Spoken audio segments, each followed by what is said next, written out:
बिस्मिल्लाहिर्रहमानिर्रहीम। अस्सलाम वालेकुम नाज़रीन, आप यूट्यूब चैनल देख रहे हैं, मैं इमरान खान हूँ। नाज़रीन आ जाए ज़रा बजट के ऊपर। बजट तो नाज़रीन ऐसी तैसी फेर दी है। मैं इसके जो नकात पढ़ रहा था, पाकिस्तान की तारीख का एक बदतरीन बजट है और IMF इससे बुरा बजट बनाकर पाकिस्तानियों को दे नहीं सकता। आज से चंद साल पहले हम बजट देख रहे थे तो उनमें अवाम को रिलीफ मिल रहा था। इस बजट में बहुत सारी चीज़ें खुफिया रखी गई हैं। सनाउल्लाह खान साहब ये कहते हैं, डॉन के बड़े सीनियर सहाफ़ी हैं, वो ये कहते हैं जी हमने पूछा कि फौज के लिए आपने एक अलाउंस रखा है, यही बता दें कितना रखा है, क्यों रखा है। तो मुंह पे उंगलियां रख दी उन्होंने, कहा नहीं हम नहीं बता सकते। अलाउंस के बारे में भी नहीं बता रहे कितना रखा है, क्यों रखा है। बजट के अंदर ऐसी चीजें, तनख्वाहें सिर्फ फौज की ज्यादा बढ़ी है, आम आदमी की तनख्वाह नहीं बढ़ी। 6% कहा गया, फिर 10% कहा गया कि ये तजवीज़ है। पाकिस्तान के अंदर महंगाई तो आप देखें ना कितनी बड़ी है। ये पाकिस्तान तहरीक इंसाफ ने वो डाटा जारी किया है, ये डाटा मैं आपके साथ शेयर करता हूं। देखें आप, इमरान खान के दौरे हुकूमत के मुकाबले में ये कहते हैं जी हमने महंगाई कम कर दी है। मुकाबला तो इमरान खान से इन्होंने करना है ना। तो ये जरा देख लें आपके 2022 और 2025 में कितना फर्क है। आटे के ऊपर 48%, चावल पे 95%, चीनी पर 96%, मुर्गी पर 118%, दूध पर 70%, अंडों पर 122%, खाने के तेल पर 25%, दालों के ऊपर 70%, प्याज के ऊपर 63%, चाय के ऊपर 111% और बहुत सारी चीजें ये इजाफे हुए हैं। पेट्रोल के ऊपर कितना इजाफा हुआ, लगभग दुगना हो गया पेट्रोल भी।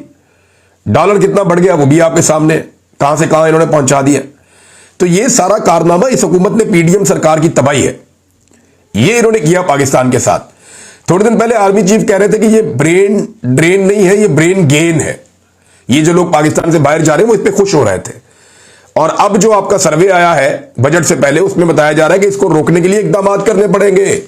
और भाई पाकिस्तान छोड़ छोड़ के कीमती दिमाग बाहर जा रहे हैं। जब ज़हीन लोग ही पाकिस्तान में नहीं होंगे तो मुल्क कैसे चलेगा। फिर आपको हर जगह पे यूनिफॉर्म वाले बंदे बैठाने पड़ेंगे। अब उनकी जितनी अक्ल है उसके मुताबिक तो मुल्क के अंदर वही होगा ना जैसे वो सोचते हैं बेचारे। अब उनको आप ब्लेम तो नहीं कर सकते, एक आदमी की अक्ल ही इतनी है तो वो इतना बड़ा काम कैसे कर सकता है।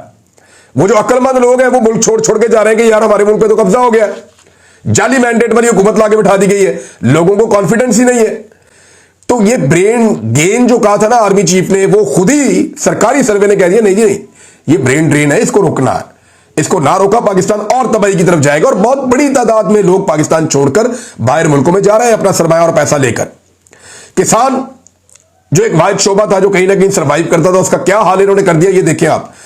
गंदुम में लगभग 9%, मकई में 15.5%, गन्ने में 4%, चने के अंदर लगभग 16.5% और कपास में लगभग 31.25%। यह कमी हो गई है। और ओवरऑल पाकिस्तान की अजनास में जहां हमें 50% इजाफा करना चाहिए था, वहां हमने 13.5% की कमी कर दी है। यह पाकिस्तान में मौजूदा हुक्मरानों ने किया है पाकिस्तान के किसानों के साथ। पूरी तरह से काश्तकार को तबाह और बर्बाद कर दिया इन्होंने और इसका खुमियाजा हम भुगतेंगे डबल। एक तो हमारा किसान मार खाएगा, उसके पास कुछ नहीं बचा। दूसरा, हम बाहर से ये चीजें इंपोर्ट करेंगे। जब बाहर से इंपोर्ट करेंगे तो आपको एक्स्ट्रा पैसा इसमें डालना पड़ेगा और ये पैसा कहां से निकलेगा, हमारी जेबों से निकलेगा। अब गोल गोल करके इन्होंने एक बजट दिया, जनाब हमने तनख्वाहदार तबके के कुछ टैक्स कम कर दिए हैं। वो आदादोशुमार आप देखें वो पीनट्स हैं। जितना टैक्स कम किया उससे ज्यादा उनकी जेबों से निकाल लिया दूसरे तरीके से। ताजिरों से ये टैक्स ले नहीं सके, गरीब आदमी की जेब पे ये डाका डाल रहे हैं।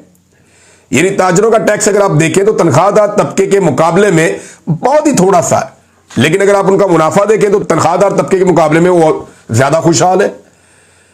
लेकिन सनतकारों को, सरमायादारों को ये फायदा दे रहे हैं। जब उनसे पूछा गया कि आपने मजदूर की उजरत क्यों नहीं बढ़ाई, एक मेहनत कर जो बेचारा मजदूरी करता है, मेहनत करता है, उसकी उजरत आपने क्यों नहीं बढ़ाई, तो इसके ऊपर उनका जवाब पता क्या था। वजीर खजाना का और उनकी जो टीम बैठी हुई थी, उन्होंने सनतकार नहीं मान रहे थे, सरमायादार नहीं मान रहे थे। बेटे मुंह ऐसी हुकूमत का जो सरमायादारों और सनतकारों के कहने के ऊपर चलती है, जो IMF के कहने के ऊपर बजट बनाती है। नाज़रीन और बहुत सारी चीजें मुझे आपके साथ शेयर करनी है। ये बीच में जो ईरान का और इसराइल का फड्डा आ गया, इस पर हम बात करते रहेंगे।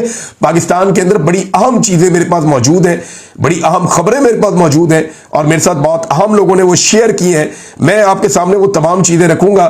लेकिन एक बात मैं आपको बता दूं कि ये निजाम इमरान खान की मुखालफत में वो जुआ खेल रहा है कि ये पाकिस्तान की खुदमुख्तारी, पाकिस्तान की सालमियत, पाकिस्तान की मईशत, पाकिस्तान की इज्जत, हर चीज को दांव पर लगाकर बैठा हुआ है और इन्हें शर्म भी नहीं आ रही।